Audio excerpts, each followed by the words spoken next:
اسم اعظم بھی ہے۔ اللہ اکبر۔ لا يتخذ المؤمنون الکافرین اولیاء من دون المؤمنین، نہ پکڑیں مومن کافروں کو دوست، یعنی مومن جو ہیں ان کو چاہیے کہ وہ کافروں کو دوست نہ بنائیں، من دون المؤمنین، مومنوں کو چھوڑ کر، یعنی مومن مومن کا دوست ہو سکتا ہے، ان کو چھوڑ کر کافروں کو دوست نہ بنائیں۔ وَمَن يَفْعَلْ ذَلِكَ، اور جو کوئی ایسا کام کرے گا یعنی کافروں کو دوست بنائے گا، فَلَيْسَ مِنَ اللَّهِ فِي شَيْءٍ، پھر اللہ کی طرف سے اس کے لیے کچھ بھی نہیں ہے۔ اللہ اکبر، اللہ کی طرف سے وہ فارغ ہے، پھر فَلَيْسَ مِنَ اللَّهِ مِن شَيْءٍ، پھر اللہ کی طرف سے اس کے لیے کچھ بھی نہیں ہے، إِلَّا سوائے أَن تَتَّقُوا مِنْهُمْ تُقَاتٍ، سوائے اس کے کہ تم ان سے ڈرو، منہم ان سے، تقاتن بچنا۔ اب یہ دیکھ لیجئے تتقو اور تقات، یہ ایک ہی ان کا مادہ ہے، اوریجن ایک ہی ہے، اس کا مطلب ڈرنا بھی ہوتا ہے، بچنا بھی ہوتا ہے، تقوی بھی اسی سے ہے، ڈرنا بھی بچنا بھی۔ تو اصل میں اس کا ترجمہ یوں ہوگا الا ان تتقوا منہم تقاتن، سوائے اس کے کہ کوئی ایسا امر درپیش ہو، کوئی ایسی بات ہو کہ تمہیں ڈر ہو، یعنی کوئی ایسی بات جس کا تمہیں ڈر ہو، اس سے بچنے کے لیے، یعنی دوستی نہیں کی جا سکتی، مومنوں کو چھوڑ کر کافروں کے ساتھ دوستی نہیں کی جا سکتی، جس نے دوستی کی وہ گویا اللہ کی طرف سے اس کو پھر کچھ نہیں ملے گا، وہ فارغ ہے اللہ کی طرف سے۔ لیکن اگر کوئی ایسی صورتحال ہو کہ تمہیں کافروں کی طرف سے کسی شر کا خوف ہے، اس شر سے بچنے کے لیے گویا کوئی اقدام کیا جا سکتا ہے۔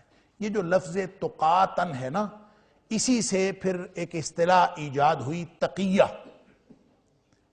جو تقیہ کرنا ہے وہ کہتے ہیں فلان تو تقیہ کر گیا۔ تو تقیہ کیا ہوتا ہے کہ آپ کوئی خطرہ بھانپ لیں، اور خطرہ بھانپنے کے وقت آپ سمجھتے ہیں کہ اس وقت کوئی بات آپ کو وہ خطرہ کوئی نقصان پہنچا سکتی ہے، تو آپ اس خطرے کی بو سونگھنے کے بعد ایسا طرز عمل اختیار کرتے ہیں کہ جو اس خطرے سے آپ کو بچا لے، اس نقصان سے آپ کو بچا لے۔ بچاؤ کی خاطر کوئی ایسا رویہ رکھنا کہ آدمی اس بات سے، اس خطرے سے، اس نقصان سے بچ جائے، ایسے رویے کو تقیہ کہتے ہیں۔ اس پر پھر لوگوں نے ایک بہت بڑی عمارت بھی بنا لی ہے، اور ہر بات میں وہ کہتے ہیں کہ تقیہ جو ہے وہ کیا جا سکتا ہے، اور تقیہ کا مطلب انہوں نے جھوٹ کے مترادف قرار دے لیا کہ کوئی شخص جب مرضی جھوٹ بول لے تو یہ تقیہ کر لیا ہے۔ وہ آپ سے کوئی بات پوچھ رہا ہے، آپ کہیں کہ جناب آپ حقیقت کے خلاف بات کر دیں، آپ کہتے ہیں میں نے تقیہ کیا ہے۔ تو یہ ایسا نہیں ہے، یہ بالکل اس کو مطلق سمجھنا یہ بالکل غلط بات ہے، ایسا کوئی مطلق اصول اسلام نے نہیں دیا، بلکہ یہ بڑا اسپیسیفک ہے، یہ ہے کافروں کے مقابلے میں، اور کافر بھی وہ جو آپ کے اوپر مسلط ہے۔ اور اکثر مفسرین اس بات میں متفق ہیں کہ یہ آیت اصل میں ان لوگوں کے لیے ہے جو ایسے علاقے میں رہ رہے ہوں جہاں حکومت کافروں کی ہو۔ کافر حکومت میں اگر کوئی مسلمان رہ رہا ہے تو اس کو اس کافر حکومت کی پالیسیوں کے مطابق زندگی گزارنی چاہیے، اور ان کے مطابق ہی زندگی گزارتے رہنا چاہیے، اور ان کے سارے اصولوں کو فالو کرنا چاہیے۔ اور اگر کوئی آمنا سامنا ہو جائے کسی کافر کے ساتھ تو اس کے کسی بھی نقصان سے بچنے کے لیے وہ ایسا رویہ اختیار کر سکتا ہے جو بالعموم وہ رویہ درست نہ ہو، لیکن اس خاص کیفیت میں اس رویے کا اظہار کیا جا سکتا ہے۔ اس کو تقیہ کہتے ہیں۔ یہ حکم صرف اور صرف خاص مسلمانوں کے لیے دیا جا رہا ہے جو کسی کافر حکومت کے اندر رہتے ہوں، ہر ایک نہیں کر سکتا۔ اور دوسری بات حضرت ابن عباس رضی اللہ تعالیٰ عنہ نے فرمائی کہ جو تقیہ ہے نا وہ عمل سے نہیں ہوتا، وہ صرف زبان سے ہوتا۔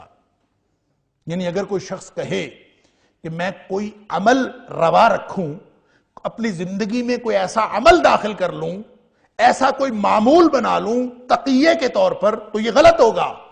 صرف اور صرف زبان سے اظہار موالات، یعنی آپ کفار سے، جن کفار سے آپ کو خطرہ ہے، آپ زبان سے ان کے ساتھ اظہار کریں کہ اب بھئی ہم تو آپ کے ساتھی ہیں، ہم آپ کے دوست ہیں، ہم آپ کے ساتھ رہنے کے لیے پرامن بقائے باہمی کے خواہاں ہیں۔ ایسی کوئی بات جو زبان سے کرنے کے بعد آپ کا خطرہ ٹل جائے، تو ابن عباس رضی اللہ تعالیٰ عنہ کا قول یہ ہے کہ یہ تقیہ صرف زبان سے ہو سکتا ہے۔ اگر کوئی شخص عمل اختیار کرے گا نا، کافروں کو راضی کرنے والا عمل اگر کوئی شخص اختیار کرے گا، تو یہ قرآن کے مدعا اور تقاضا کے خلاف ہے۔ صرف اور صرف زبان سے تقیہ ہو سکتا ہے، اور وہ بھی ایسی سچویشن میں ہو سکتا ہے جہاں آپ رہتے ہوں اور کافروں کی حکومت ہو. آپ وہاں کسی خطرے سے بچنے کے لیے، کسی نقصان سے بچنے کے لیے ایسی کوئی چھوٹی موٹی بات کر دیں تو اس میں کوئی حرج نہیں ہے. اس کو مطلقاً زندگی کا اصول بنانا یہ نہ قرآن کا تقاضا ہے اور نہ ہی یہ عام حکم ہے. بالکل خاص سچویشن کے لیے کافروں کے ساتھ ایسا آمنا سامنا ہو کہ وہ غلبے کی پوزیشن میں ہوں، آپ مغلوبیت کے عالم میں ہوں، تو ایسی صورت میں ہو سکتا ہے. وگرنہ جنرل اصول کیا ہے؟ فرمایا جنرل اصول بھی سن لیجئے، وَيُحَذِّرُكُمُ اللَّهُ نَفْسَهُ. اللہ تو اپنے آپ سے ڈراتا ہے تمہیں. کافروں سے نہ ڈرا کرو، اللہ سے ڈرا کرو. اب یہ جو یحذر ہے نا، تحذیر، اس کا مطلب ہوتا ہے کسی کو چوکنا کرنا، خبردار کرنا، یا محتاط رہنے کے لیے کہنا. کسی کو کہنا بھی محتاط رہو، احتیاط کرو بھائی. اصل میں یہ حذر سے ہے. حذر کا مطلب ہوتا ہے کسی ایسی جگہ سے بچنا جس سے آدمی کو خوف ہو، اس سے بچنا، اس سے محتاط رہنا، اجتناب کرنا. تو حذر سے تحذیر ہے. تحذیر کا مطلب ہوتا ہے کسی کو بچانا. تو وَيُحَذِّرُكُمُ اللَّهُ نَفْسَهُ، اللہ تمہیں یہ حکم دے رہا ہے کہ تم اللہ کی ناراضگی سے محتاط رہو. کافروں سے محتاط رہنا جنرل اصول نہیں ہے. جنرل اصول ہے اللہ کی ناراضگی سے بچنے کی بات کرنا. وَيُحَذِّرُكُمُ اللَّهُ نَفْسَهُ.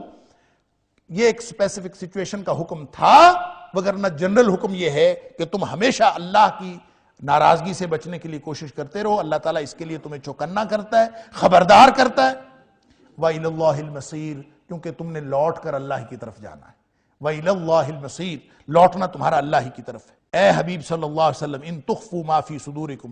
اچھا، یہاں پہ ایک بات سمجھ لیجئے کہ یہ آیت جب نازل ہوئی، اس کے شان نزول میں ابن عباس رضی اللہ تعالیٰ عنہ فرماتے ہیں کہ ایک گروہ تھا مسلمانوں کا، ایک خاندان تھا، ان کا تعلق تھا یہودیوں کے ساتھ، بڑا پرانا چل رہا تھا. یعنی مسلمان خاندان کا تعلق یہودیوں کے ساتھ.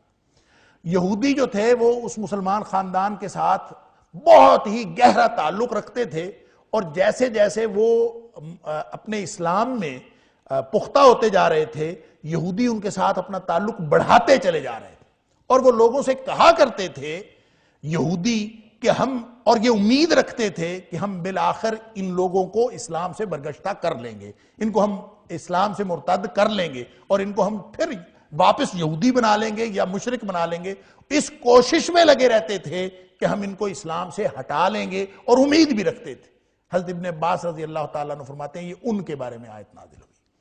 ہو سکتا ہے لیکن مفسرین نے اس آیت کو سورۃ النحل کی آیت نمبر 106 کے ساتھ بھی جوڑا.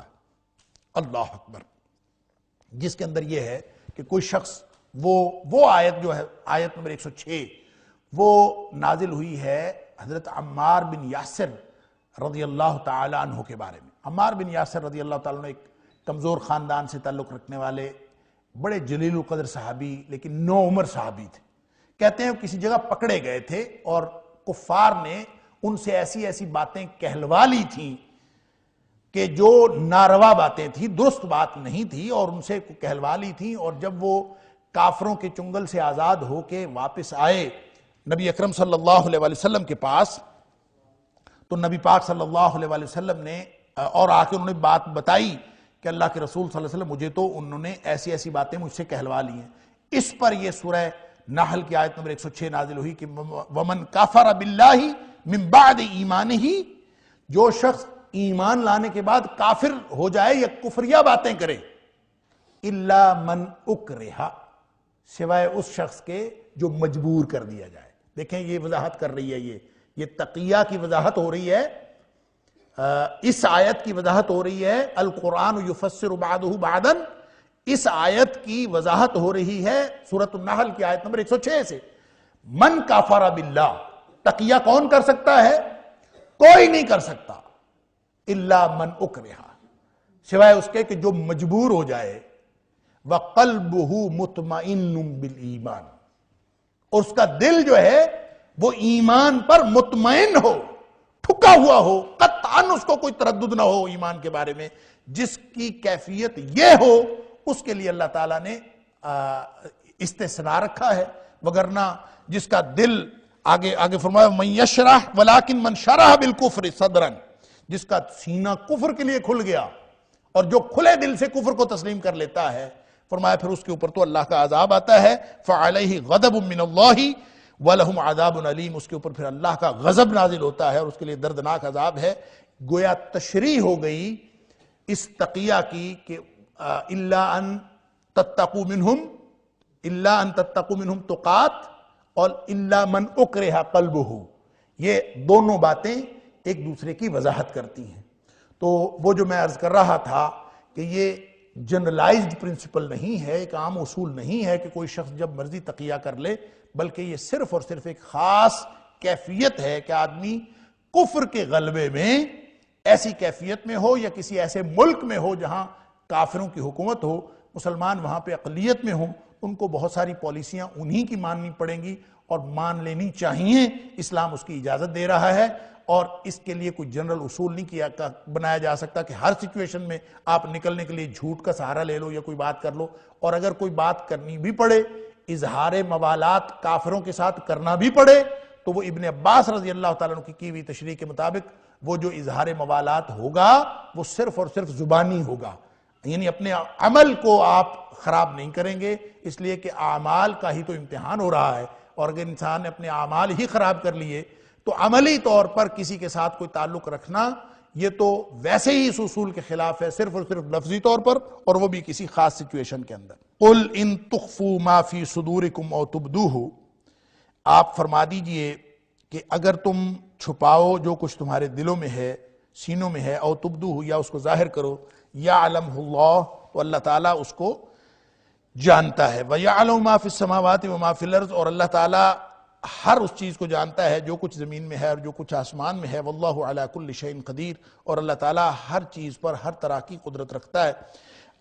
دیکھیں بات ہو رہی تھی تقیے کی، تو تقیہ کیوں کیا جا رہا ہے، اظہار موالات کیوں کیا جا رہا ہے؟ اللہ تو جنرلائزڈ اصول، ایک عام اصول یہ دے رہا ہے کہ وَيُحَذِّرُكُمُ اللَّهُ نَفْسَهُ، اللہ ہر معاملے میں اپنے آپ سے ڈرنے اور اپنی ناراضگی سے بچنے سے خبردار کر رہا ہے، کہ یعنی ایسا نہ ہو کہ تم کوئی ایسی حرکت کر بیٹھو کہ اللہ کی ناراضگی کے مستحق ہو جاؤ اور اللہ کے عذاب کے مستحق ہو جاؤ، اللہ تو اس سے ڈرا رہا ہے۔ لیکن کوئی شخص کہے کہ نہیں نہیں میں نے اس لیے نہیں کیا تھا، لوگوں کو مطمئن کرنے کے لیے تم کوئی بہانہ بنا لو کہ میں نے تو اصل میں اس لیے کیا تھا، تم نے کس لیے کیا تھا کس لیے نہیں کیا تھا اللہ خوب جانتا ہے، لوگ نہیں جانتے، لوگوں کو مطمئن کیا جا سکتا ہے۔ قُلْ إِن تُخْفُوا مَا فِي صُدُورِكُمْ أَوْ تُبْدُوهُ،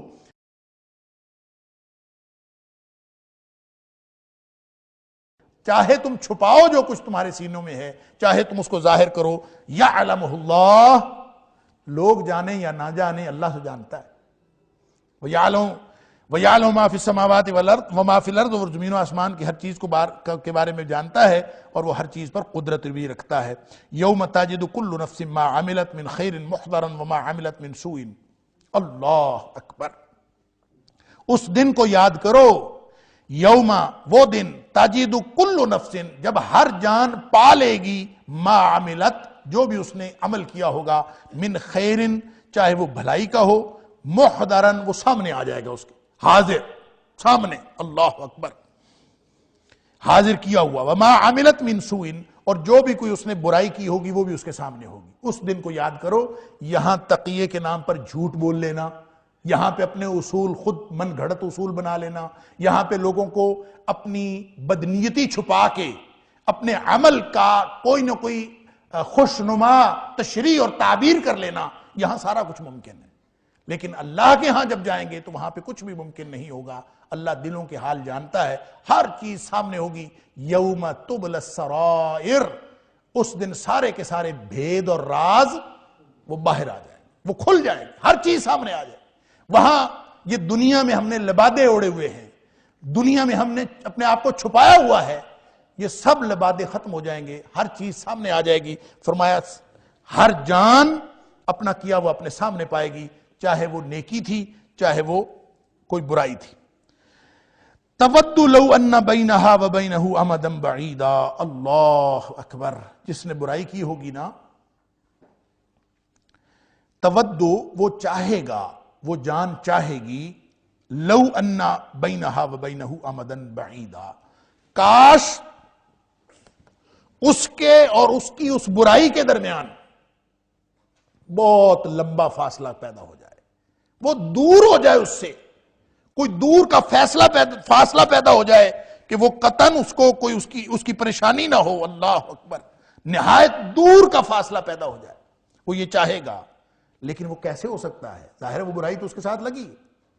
یہ جو لزوم ہے نا وعد و وعید کا، ہمارے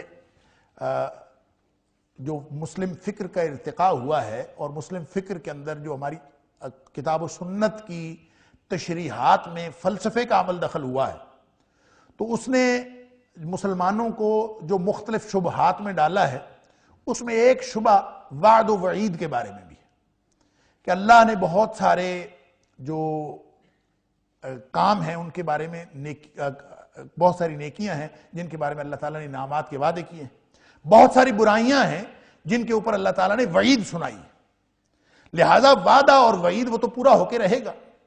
تو پورا ایک بیک گراؤنڈ ہے وعد و وعید کی بحث کا جو ہماری تاریخ کے اندر ہوئی، اور اس کے اوپر باقاعدہ وعیدیہ ایک فرقہ بنا جس کا نام وعیدیہ تھا، اور یہ وعیدیہ فرقہ اصل میں مرجئہ کے مقابلے میں بنا تھا، جنہوں نے ہر چیز کو اوپن چھوڑ رکھا تھا۔ وہ کہتے تھے کوئی بات نہیں، سارے معاملے اللہ تعالیٰ فیصلہ کرے گا، کوئی چیز بھی، کوئی انسان کو اس کا جو برا عمل ہے یا کوئی گناہ کبیرہ جو ہے وہ اس کو قطعاً نقصان پہنچاتا ہی نہیں۔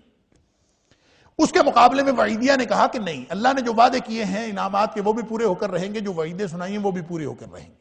اب یہ بات تو درست تھی، وعدے جو کیے ہیں تو اس کا مطلب ہے پورے ہو کر رہیں گے، اللہ کے وعدے ہیں، اور وعیدیں جو سنائی ہیں وہ پوری ہو کر رہیں گی، اللہ کی وعیدیں ہیں۔ یہ بات اس حد تک تو ٹھیک ہے، لیکن بالآخر انہوں نے یہ کہا، جو متقدمین وعیدیہ ہے انہوں نے تو اس لیے کیا تھا کہ تاکہ مرجئہ کے جو عقائد باطلہ ہیں ان کا رد کیا جائے، لیکن جو متاخرین وعیدیہ ہیں انہوں نے اس کو اس قدر لزوم کا تعلق بنا لیا۔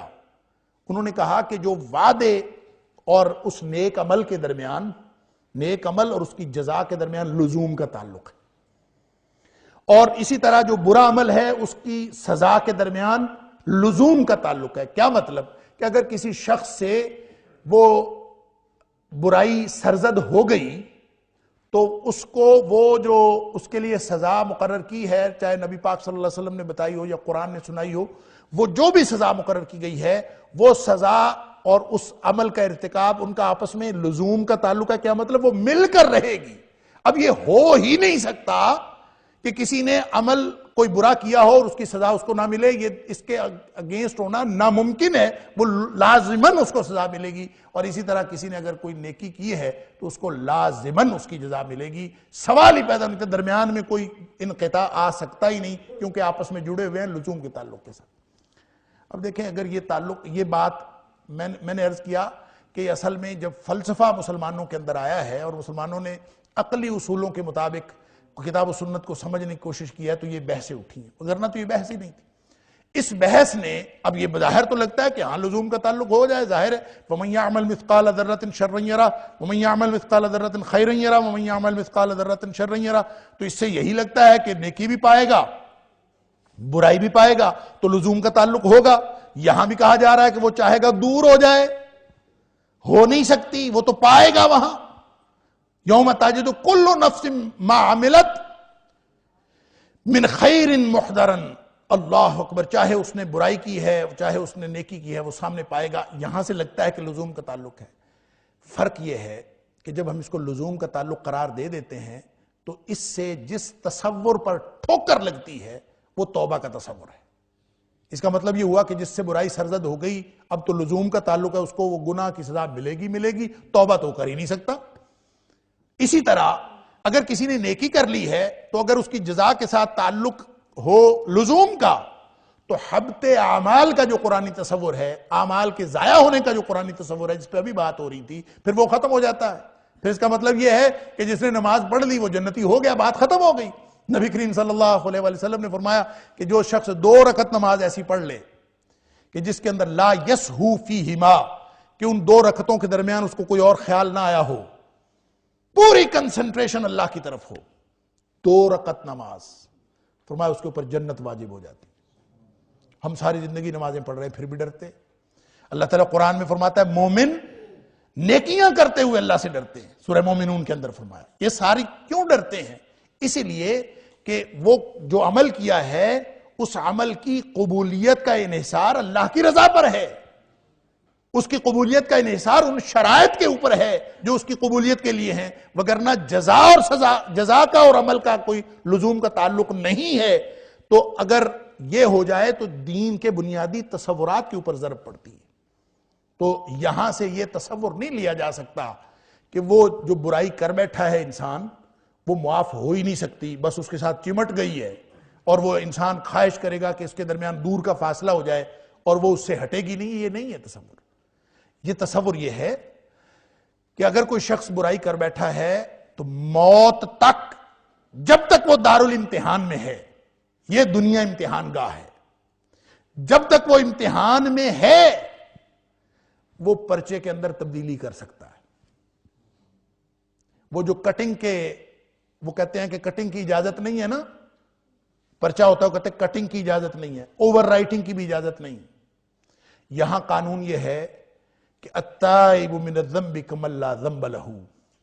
جس نے لکیر پھیر لی نا تو اللہ تعالیٰ اس کو ویسے ہی مٹا دیتا ہے جیسے اس نے غلطی کی نہیں تھی. وہ موت تک دارالامتحان میں تبدیلی کی جا سکتی ہے، لیکن جو ہی موت آ گئی تو انسان دارالامتحان سے دارالجزا میں شفٹ ہو جاتا ہے. وہ پھر رزلٹ کا دن ہے، اس کے بعد سارا رزلٹ نکلنا، وہ دنیا ہی رزلٹ کی ہے، وہ دارالجزا ہے. جب دارالجزا میں چلا گیا تو پھر کوئی چیز تبدیل نہیں ہو سکتی، پھر وہ فکس ہو گیا. اب وہاں پہ وہ چاہے گا کہ یہ دور ہو جائے. جہاں دور ہو سکتی تھی وہاں کی نہیں، اور جہاں دور نہیں ہو سکتی وہاں وہ خواہش کرے گا کہ لو ان بینہا تودو لو ان بینہا و بینہ امدا بعیدا، دور کا فاصلہ ہو جائے. وہاں نہیں ہو سکتا، یہاں ہو سکتا ہے. اور موت سے پہلے پہلے ہم سب کے پاس یہ مہلت موجود ہے کہ ہم اپنے سابقہ غلطیوں کی اصلاح کر لیں. لیکن جب یہ رزلٹ کا موقع، پیپر چھین لیے گئے، موت کا مطلب پیپر چھین لینا. جب ہاتھ سے پیپر چھین لے گا تو پھر اس کے بعد غلطیاں جو ہو گئیں، جو ہو گیا بس وہ پیپر چلا گیا، اب اس کے بعد گنجائش کوئی نہیں ہے. وَيُحَذِّرُكُمُ اللَّهُ نَفْسَهُ. سبحان اللہ. وہ اصول ذہن میں رکھیے. بات یہودیوں اور عیسائیوں کی ہو رہی ہے، سمجھایا امت مسلمہ، امت محمدیہ کو جا رہا ہے صلی اللہ علیہ وسلم. وَيُحَذِّرُكُمُ اللَّهُ نَفْسَهُ. اپنی مرضی نہیں کرنی، اپنے اصول نہیں بنانے، اپنے من گھڑت عقیدے نہیں بنانے، ان من گھڑت عقیدوں کے مطابق زندگی نہیں گزارنی. اگر اس طرح سے گزارو گے تو یہودی اور عیسائیوں نے بھی تو یہی کیا. نبی اکرم صلی اللہ علیہ وسلم نے فرمایا تھا، بخاری مسلم کی حدیث ہے، آپ نے فرمایا تھا کہ تم بھی وہی کام کرو گے جو یہودی اور عیسائی کرتے رہے. اللہ اکبر. لَتَتَّبِعُنَّ. تم لازماً وہی کام کرو گے. کون سے؟ مَا كَانَ قَبْلَكُمْ. جو تم سے پہلے لوگوں نے کیے. اللہ اکبر. فرمایا ذراعاً بذراع وشبراً بشبر. بالشت با بالشت اور قدم با قدم، یعنی عین وہی کام جو انہوں نے کیے وہی کام تم کرو. فرمایا کہ لو دخلوا فی جحر ضب لدخلتموہ. حتیٰ کہ جو پٹھا کام انہوں نے کیا ہوگا تم بھی کرو. یعنی اگر وہ کہیں بے گوہ کے بل میں گھسے ہوں گے نا، فرمایا تم بھی گھسو گے. یہی اس کا مطلب یہی ہے. گو کے بل میں گھسنے کا کیا مطلب ہے؟ کہ ہر الٹا کام جو انہوں نے کیا وہ تم نے بھی کرنا ہے. تو صحابی پوچھتا ہے اللہ کے رسول صلی اللہ علیہ وسلم الیہود والنصارى، کیا اس سے مراد یہودی اور عیسائی ہیں؟ ان کے طریقوں پر ہم چلیں گے. تو نبی کریم صلی اللہ علیہ وسلم فرمایا ومن، اگر وہ نہیں تو پھر اور کون ہے؟ یہودیوں اور عیسائیوں کا. اور یہودیوں اور عیسائیوں کا طریقہ کیا ہے؟ وَغَرَّهُمْ فِي دِينِهِمْ مَا كَانُوا يَفْتَرُونَ. ابھی ہم پڑھ کے آئے ہیں کہ انہوں نے جو من گھڑت عقائد ہیں ان کے اوپر زندگی گزار رہے ہیں، اسی کو دین سمجھ رہے ہیں، اپنے گھڑے ہوئے چیزوں کو وہ دین سمجھ رہے ہیں. یہی سارا مسئلہ ہے. وَيُحَذِّرُكُمُ اللَّهُ نَفْسًا. اللہ خبردار کرتا ہے اپنے آپ سے کہ تم اللہ کی ذات سے، اللہ کی ناراضگی سے بچ جاؤ. وَاللَّهُ رَؤُوفٌ بِالْعِبَادِ. اور اللہ جب تحذیر کرتا ہے نا، اللہ جب ڈراتا ہے تو اس کا مطلب یہ نہیں ہے کہ اللہ تعالیٰ کوئی خوفناک چیز ہے، اللہ تعالیٰ کوئی ایسی چیز ہے جس سے ڈرا جائے. نہیں، اللہ تعالیٰ تو بڑا پیار کرنے والا ہے. واللہ رؤوف بالعباد، اللہ تو بڑی نرمی کرتا ہے اپنے بندوں کے ساتھ. ساری گڑبڑ بندے اپنے کردار کی وجہ سے کرتے ہیں، لوگ اپنا کردار غلط بناتے ہیں، وگرنہ اللہ تعالیٰ کسی کے ساتھ غلط نہیں کرتا. اللہ بڑا پیار کرنے والا ہے، تو ڈرنا کس بات سے ہے؟ جب وہ ہے ہی پیار کرنے والا تو ڈرنا کس بات سے؟ ڈرنا اس بات سے ہے کہ کہیں پیار کرنے والا ناراض نہ ہو جائے، کہیں وہ محبتیں کرنے والا، وہ نرمیاں کرنے والا ناراض نہ ہو جائے. اگر وہ ناراض ہو گیا تو بہت سختی کرے گا. بس اس بات سے ڈرنا ہے. وَيُحَذِّرُكُمُ اللَّهُ نَفْسَهُ وَاللَّهُ رَءُوفٌ بِالْعِبَادِ. قُلْ إِن كُنتُمْ تُحِبُّونَ اللَّهَ فَاتَّبِعُونِي يُحْبِبْكُمُ اللَّهُ وَيَغْفِرْ لَكُمْ ذُنُوبَكُمْ وَاللَّهُ غَفُورٌ رَحِيمٌ. اے حبیب صلی اللہ علیہ وسلم ایک اور اصول بھی ان کو بتا دیجئے، یہودیوں اور عیسائیوں کو. اس کے پہلے مخاطب جو ہیں وہ یہودی اور عیسائی ہیں. اے حبیب صلی اللہ علیہ وسلم ایک اور بات بھی ان کو بتا دیجئے. پہلے مخاطب وہ ہیں اور اصل حکم کن کو ہے؟ امت محمدیہ کو ہے، ہمیں، ہم امتیوں کو. قل اے حبیب صلی اللہ علیہ وسلم اعلان فرمائیے، کیا ان کنتم تحبون اللہ، یہی دعویٰ تھا نا ان کا، یہودیوں اور عیسائیوں کا، کہ ہم اللہ سے محبت کرتے ہیں، اللہ ہم سے محبت کرتا ہے، ہم اللہ سے محبت کرتے ہیں. سورۃ المائدہ کے اندر اللہ تعالیٰ نے فرمایا وقالت اليہود والنصارى نحن ابناء اللہ واحباؤہ، ہم اللہ کے، یہودیوں نے بھی کہا، عیسائیوں نے بھی کہا، ہم اللہ کے بیٹے، اللہ کی اولاد، خدائی نسل، اور اللہ واحباؤہ، اور اللہ کے بڑے پیارے ہیں ہم تو فرمایا قل اے حبیب صلی اللہ علیہ وسلم فرمائیے، ان کو کہیے ان کنتم تحبون اللہ، بتاؤ تو واقعی اللہ سے محبت رکھتے ہو. یعنی ان کا یہ دعویٰ جھوٹا ہے، اس کو ہر جگہ پہ اللہ کریم نے جھوٹا قرار دے دیا. سورہ بقرہ میں جہاں بات آئی جھوٹ ان کا سامنے آ گیا. سورہ مائدہ میں بات آئی، فرمایا فَلِمَ يُعَذِّبُكُمْ بِذُنُوبِكُمْ، اگر وہ تم اتنے ہی پیارے ہو اللہ کے تو پھر عذاب کا ڈر کیوں ہے تمہیں؟ یعنی چند دن بھی وہ کیوں جہنم میں ڈالے گا؟ پھر دنیا میں جو عذاب تمہارے اوپر آتا ہے، جو سزائیں دنیا میں تمہارے اوپر آئی ہیں، وہ اللہ پھر تمہیں سزائیں کیوں دیتا ہے اگر تم اتنے ہی اللہ کے پیارے ہو؟ علی ھذا القیاس. اللہ تعالیٰ نے ہر جگہ پہ ان کے دعوے کی نفی کر دی ہے، دعویٰ جھوٹا ہے، لیکن انہی کے دعوے کو دعوت کی بنیاد بنایا جا رہا ہے کہ بتاؤ تو اگر تمہیں محبت ہے نا، اللہ سے اگر محبت ہے تو اللہ کی محبت کا ایک اصول ہے. اگر تم اپنے دعوے میں سچے ہو تو محبت کا اصول بھی سمجھ لیجئے. وہ کیا ہے؟ فرمایا ان کنتم تحبون اللہ، اگر تم محبت رکھتے ہو اللہ سے. اب یہ جو محبت رکھنا ہے یہ تو دل کی ایک کیفیت ہے. محبت دل کی کشش کو کہتے ہیں. حب، پسندیدگی، یہ صرف ایک احساس ہے. اللہ، اس احساس کے کئی مظاہر ہیں اور دو مظاہر اس میں بہت نمایاں. ایک مظہر یہ ہوتا ہے کہ کوئی شخص جو ہے جس سے محبت کرتا ہے، محبتوں کی بنیاد بہت کچھ ہو سکتا ہے. اللہ اکبر. سورہ توبہ کی آیت نمبر 23 میں غالباً اللہ تعالیٰ نے ساری محبتوں کو ایک جگہ پہ ذکر فرما دیا. سبحان اللہ. کہ بتاؤ اگر تمہارے باپ، تمہارے بیٹے، تمہارے بھائی، تمہاری بیویاں، سب کچھ، دنیا کی جتنی کشش ہو سکتی، جتنی دل کے اندر پسندیدگی کی باتیں ہو سکتی ہیں، جتنے رشتے ہو سکتے ہیں محبت کے، اللہ تعالیٰ نے وہ سارے سورہ توبہ میں گن دیے. اللہ، اور فرمایا احب الیکم من اللہ ورسولہ، اگر یہ تمہیں اللہ اور اس کے رسول صلی اللہ علیہ وسلم سے زیادہ پیارے ہیں، یہ ساری چیزیں یا ان میں سے کوئی ایک چیز. اللہ اکبر. وجہاد فی سبیلہ، اور اللہ اور اس کے رسول صلی اللہ علیہ وسلم کی محبت میں اپنی زندگی اور اپنی زندگی کی ہر چیز لگا دینے سے زیادہ کوئی چیز پیاری ہے. یہ ہے مطلب وجہاد فی سبیلہ کا. فرمایا فتربصوا حتی یاتی اللہ بامرہ، پھر انتظار کرو کہ اللہ کا عذاب کب آتا ہے. اس کا مطلب یہ ہے کہ یہ تو بنیاد ہے، اس کے بغیر تو انسان اسلام پر ہو ہی نہیں سکتا. لیکن محبت کس کی؟ تمام اشیاء کی، رشتوں کی، کس چیز کی محبت؟ والذین آمنوا اشد حبا للہ، جن کے دل میں ایمان ہوتا ہے نا، ان کے دل میں جو اصل محبت ہوتی ہے وہ اللہ کی ہوتی ہے. سب سے زیادہ شدید محبت ان کے دل میں اللہ کی ہوتی ہے. اور چونکہ وہ اللہ سے محبت کرتے ہیں، اس لیے پھر نبی اکرم صلی اللہ علیہ وآلہ وسلم جو اللہ کے مبعوث کردہ ہیں، ان کے ساتھ ان کو محبت ہوتی ہے. تو نبی پاک صلی اللہ علیہ وسلم کی محبت اور اللہ کی محبت یہ ایمان کا حصہ نہیں ہے، یہ عین ایمان ہے، ایمان کا حصہ نہیں ہے، یہ عین ایمان ہے۔ تو فرمایا قل ان کنتم تحبون اللہ، اگر تم اللہ سے محبت کرتے ہو تو اب بات تو اللہ کی ہے، محبت اصل میں اللہ ہی کا حق ہے۔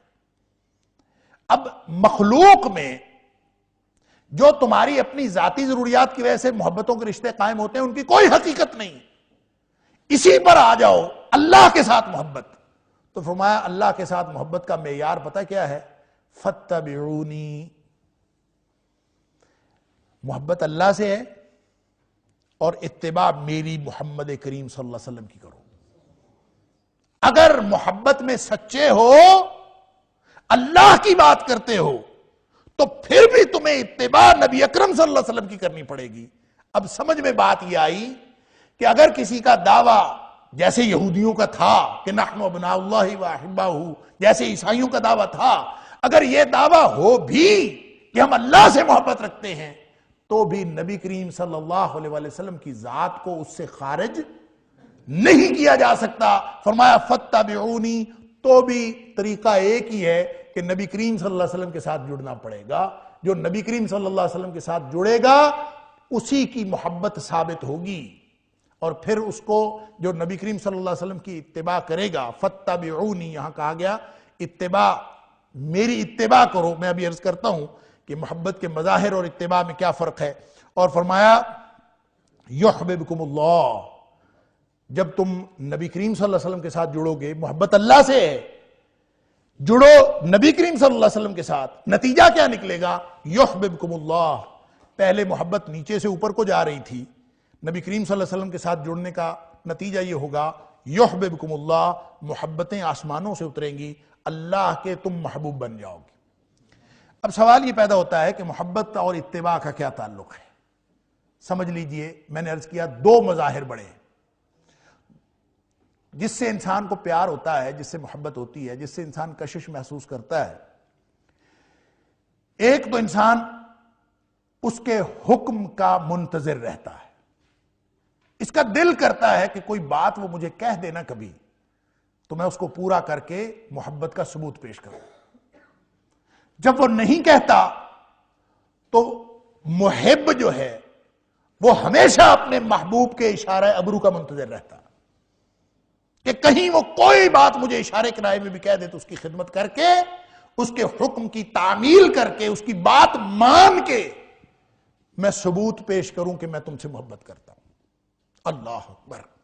اور دوسرا جو اس کے دل میں ایک مظہر پیدا ہوتا ہے، جو ایک جذبہ پیدا ہوتا ہے، وہ اس کو فالو کرنے کا پیدا ہوتا ہے کہ جیسے وہ چاہتا ہے میں ویسے۔ ایک تو ہے نا وہ کہے جیسے وہ چاہے، ایک یہ ہے کہ وہ کہے نہیں، وہ چاہے نہیں، بلکہ جیسا وہ ہے میں ویسا بن جاؤں۔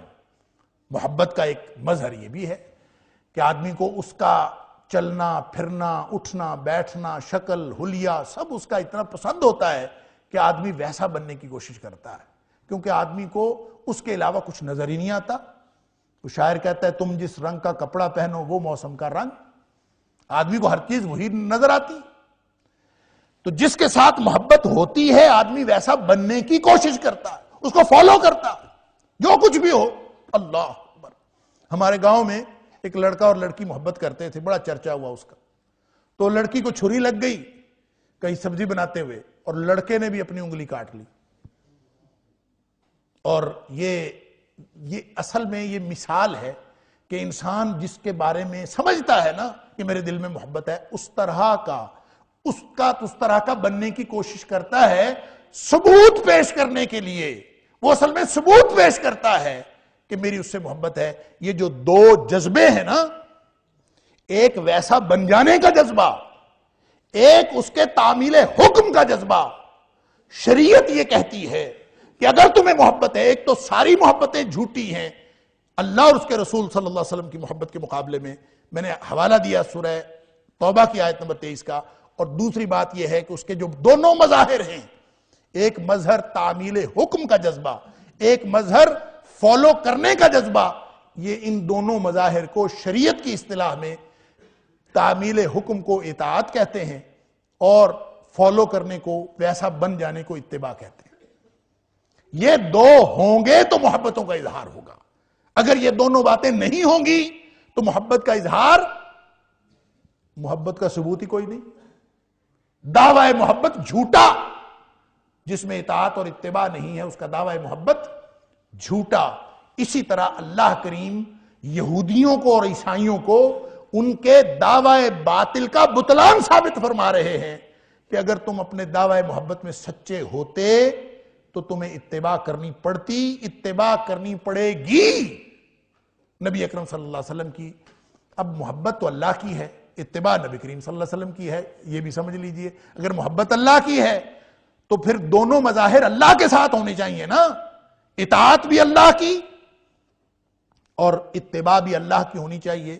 اگر محبت اللہ کی ہے تو فرق سمجھ لیجئے، اللہ کی ذات کے ساتھ ہمارا جو محبت کا تعلق ہے اس کی تکمیل ہو ہی نہیں سکتی جب تک نبی اکرم صلی اللہ علیہ وسلم کی ذات اقدس نہ ہو۔ کیوں؟ ہم اگر اللہ سے محبت کا تعلق رکھنا چاہتے ہیں تو ہم ظاہر ان دونوں مظاہر کو ثبوت کے طور پر پیش کریں گے کہ ہم اللہ کی ہر بات مان لیں اور اللہ جیسے بن جائیں۔ اللہ کیسا ہے پتہ ہی نہیں، اللہ کو کسی نے دیکھا ہو؟ لا تدرک الابصار وہو یدرک الابصار، اس کو تو آنکھیں دیکھ ہی نہیں سکتی۔ لیسا کمثلہ شیء، اس جیسا کوئی ہے ہی نہیں۔ تو اس کا مطلب یہ ہے کہ ہم اطاعت تو اللہ کی کر سکتے ہیں، اتباع اللہ کی کر ہی نہیں سکتے۔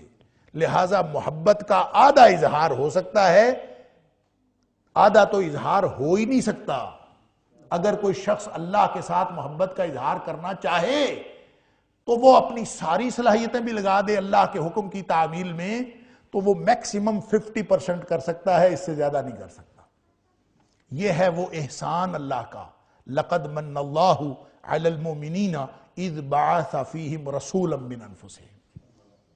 اللہ نے احسان کیا کہ تمہارا تو اللہ کے ساتھ رشتہ محبت آدھا رہ جائے گا، تم تو محبت کا تقاضا ہی پورا نہیں کر سکتے، جاؤ میں تمہیں ایک نبی دے دیتا ہوں۔ یہ نبی اکرم صلی اللہ علیہ وسلم احسان کیا مومنوں پر۔ فاتبعونی، وہ اتباع جو اللہ کی ہو نہیں سکتی تھی اب تمہیں نبی کریم صلی اللہ علیہ وسلم کی کرنی پڑے گی۔ جو نبی کریم صلی اللہ علیہ وسلم کی اتباع کرے گا اس کا وہ تقاضۂ محبت پورا ہوگا جو اللہ کے ساتھ ہے۔ قل ان کنتم تحبون اللہ فاتبعونی، یہ ہے تعلق اللہ کی محبت اور نبی کریم صلی اللہ علیہ وسلم کی اتباع کا۔ اب یہ نصف آخر تھا، یعنی دوسرا حصہ تھا اتباع کا جو اللہ کے ساتھ ہو نہیں سکتی تھی۔ اطاعت تو اللہ کی ہو سکتی ہے نا، اللہ آسمانوں سے حکم دیتا جائے ہم اس کی بات مانتے جائیں، اطاعت تو ہو ہی سکتی، اتباع نہیں ہو سکتی تھی۔ اتباع کے لیے نبی کریم صلی اللہ علیہ وسلم دے دیے، یہودیوں کو کہہ دیا، عیسائیوں کو کہہ دیا، ساری دنیا کو اعلان کر دیا کہ جس نے اللہ کے ساتھ محبت کا تعلق قائم کرنا ہو اور تقاضۂ محبت کو درجہ کمال تک پہنچانا ہو اس کو نبی کریم صلی اللہ علیہ وسلم کی اتباع کرنی پڑے گی۔ اطاعت ادھر ہو گئی، اتباع ادھر ہو گئی، معاملہ مکمل ہو گیا۔ لیکن فرمایا من یطع الرسول فقد اطاع اللہ۔ اطاعت اللہ کی ہو سکتی تھی، وہ بھی رسول کی کر لو۔